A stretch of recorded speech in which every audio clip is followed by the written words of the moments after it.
आप सभी को गणतंत्र दिवस की हार्दिक शुभकामनाएं। ये तो आप सभी जानते हैं 26 जनवरी 1950 को हमारे देश का संविधान लागू हुआ था और हमारे संविधान के लेखक डॉक्टर भीमराव अंबेडकर, जिन्होंने हमारे देश का संविधान लिखा, हमारे देश के संविधान हमें सिर्फ यही नहीं सिखाता, समानता,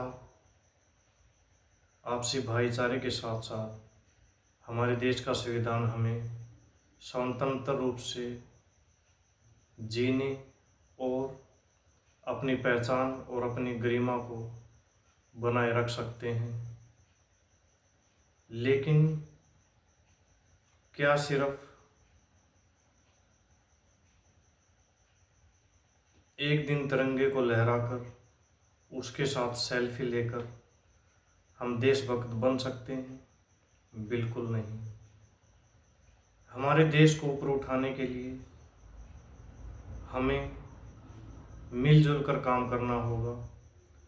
धर्म और जाति के भेदभाव से ऊपर उठकर काम करना होगा और हमारे देश में आज के दिन जो धर्म और जाति का जहर घुला हुआ है, उसके चलते हम कभी भी ऊपर नहीं उठ सकते। अगर भारत देश का नाम फिर से विश्व में ऊंचा करना है तो हम सब ने मिलकर काम करना पड़ेगा। अपनी शिक्षा के क्षेत्र में अपने चरित्र को ऊपर उठाना होगा और सभी को मिलकर हमारे देश हित में योगदान करना पड़ेगा। उसमें सभी को एफर्ट डालना पड़ेगा। हमारी जो भी शहीद हुए थे, जिस समय पर हमारा देश आज़ाद हुआ था, उस समय पर सभी ने मिलकर हमारे देश हित में योगदान दिया था।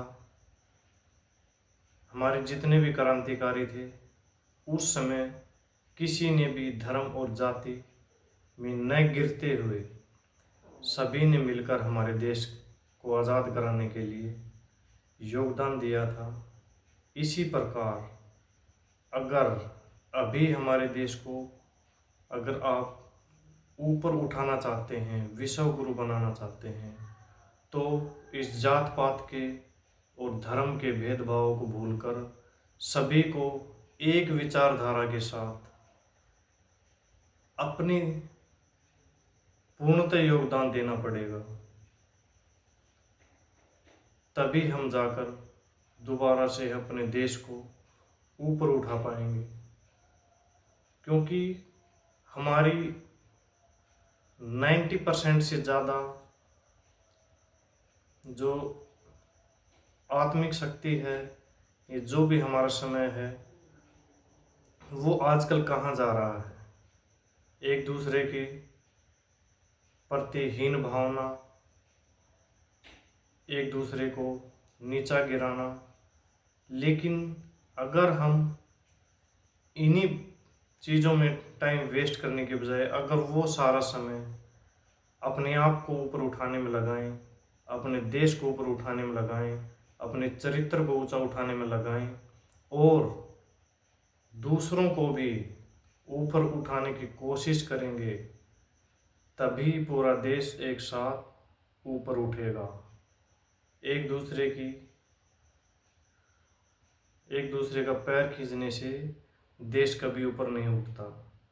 जितने भी संत महात्मा हुए हैं, रविदास, गुरु नानक, कबीरदास, जितने भी संत थे, उन्होंने कभी भी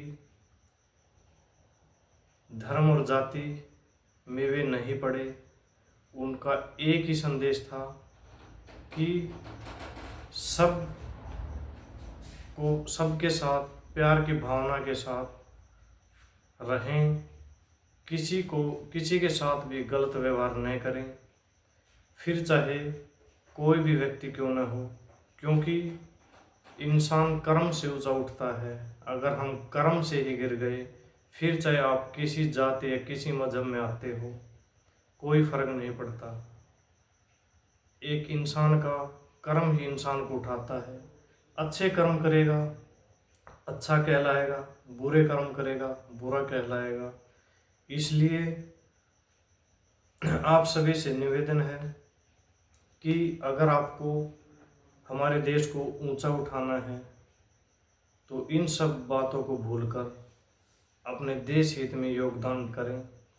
कोई शिक्षा के क्षेत्र में, कोई किसी भी फील्ड में, जिस फील्ड में आपका इंटरेस्ट है उसमें काम करें, देश हित में काम करें और इस जहर जो अभी भरा हुआ है उसको बाहर निकालेंगे, तभी आप देश हित में कुछ कर पाएंगे। अदरवाइज़ आप भूल जाइए, क्योंकि जिस इंसान की आत्मा पवित्र होगी उसी के अंदर ही पवित्र विचार होंगे, और उन्हीं पवित्र विचारों से कोई व्यक्ति ऊपर उठता है और अपने देश को ऊपर उठा सकता है।